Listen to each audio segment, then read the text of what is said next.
আসসালামু আলাইকুম। সন্ধে ৭টা বাংলাদেশ বেতার রাজশাহী। স্থানীয় সংবাদ পড়ছি সাজরিন খান খুশবু। রাজশাহী বিশ্ববিদ্যালয় দেশের প্রথম ক্যাশলেস ক্যাম্পাস হিসেবে যাত্রা শুরু করেছে। আজ দুপুরে বিশ্ববিদ্যালয়ের সিনেট ভবনে প্রধান অতিথি থেকে এই উদ্যোগের উদ্বোধন করেন উপ-উপাচার্য প্রশাসন অধ্যাপক ড মোহাম্মদ মাইন উদ্দিন। বাংলাদেশ ব্যাংকের ক্যাশলেস বাংলাদেশ কর্মসূচির অংশ হিসেবে ইসলামী ব্যাংক পিএলসি ও মাস্টার কার্ড যৌথভাবে এই কর্মসূচি বাস্তবায়ন করছে।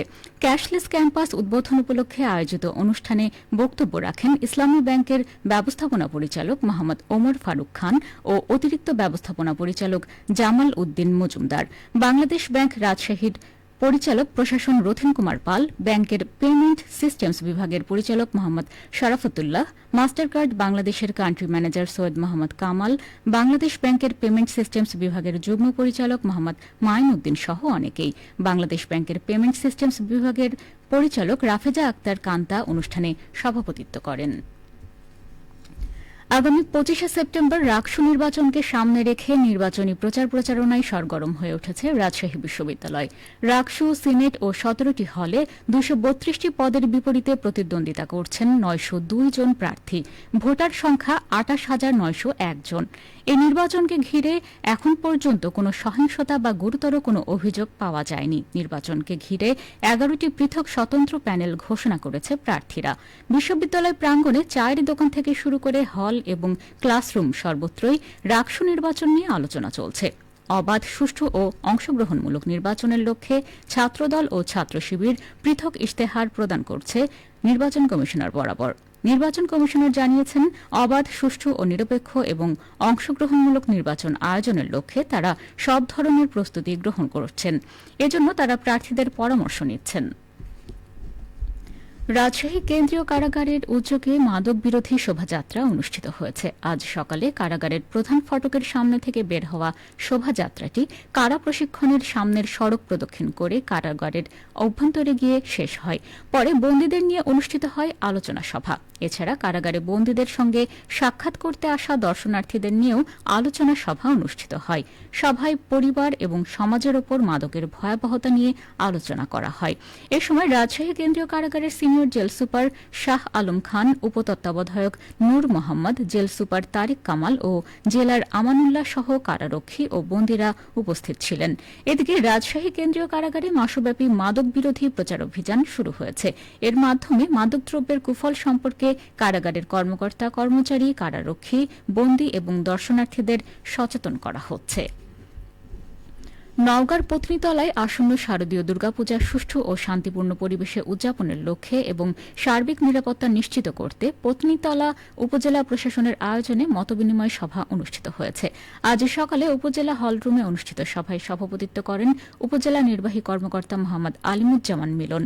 সভায় জানানো হয়, জেলায় একযোগে ৭৮টি মণ্ডপে শারদীয় দুর্গোৎসব পালিত হবে। উপজেলার প্রতিটি পূজা মণ্ডপে সিসিটিভি, স্বেচ্ছাসেবক ও নিরাপত্তা বাহিনী মোতায়েন থাকবে। এছাড়া পূজার সময় বিদ্যুৎ, স্বাস্থ্যসেবা ও ফায়ার সার্ভিস প্রস্তুত রাখা হবে। সভায় অন্যদের মধ্যে সহকারী কমিশনার ভূমি জুয়েল মিয়া, প্রকল্প বাস্তবায়ন কর্মকর্তা আব্দুর রহিম, উপজেলা স্বাস্থ্য ও পরিবার পরিকল্পনা কর্মকর্তা ডাক্তার মোহাম্মদ খালিদ সাইফুল্লাহ এবং কৃষি অফিসার কৃষিবিদ মোহাম্মদ সোহরাব হোসেন উপস্থিত ছিলেন। এদিকে নাটোরের লালপুর উপজেলা আইন শৃঙ্খলা কমিটির সভা অনুষ্ঠিত হয়েছে। আজ উপজেলা পরিষদ সম্মেলন কক্ষে অনুষ্ঠিত সভায় সভাপতিত্ব করেন উপজেলা নির্বাহী কর্মকর্তা মোহাম্মদ মেহেদী হাসান। সভায় আসন্ন দুর্গাপূজা সুষ্ঠু ও সুন্দরভাবে আয়োজনে মন্দির ও মণ্ডপের নিরাপত্তা ব্যবস্থা নিয়ে আলোচনা করা হয়।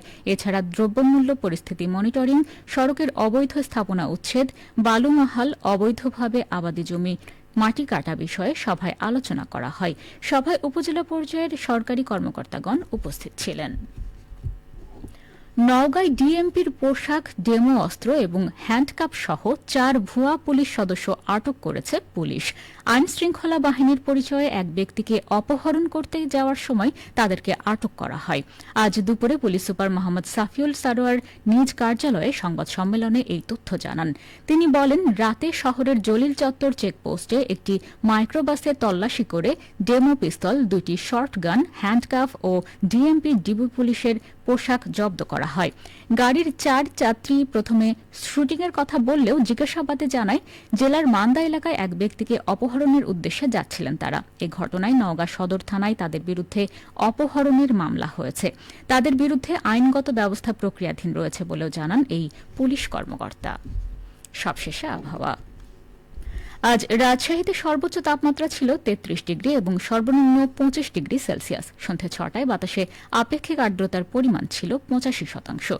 রাজশাহী ও পার্শ্ববর্তী এলাকায় আগামীকাল সূর্যোদয় ভোর 5টা 53 মিনিটে। সংবাদ শেষ হল। আমাদের পরবর্তী স্থানীয় সংবাদ প্রচারিত হবে আগামীকাল সকাল 8টা 10 মিনিটে।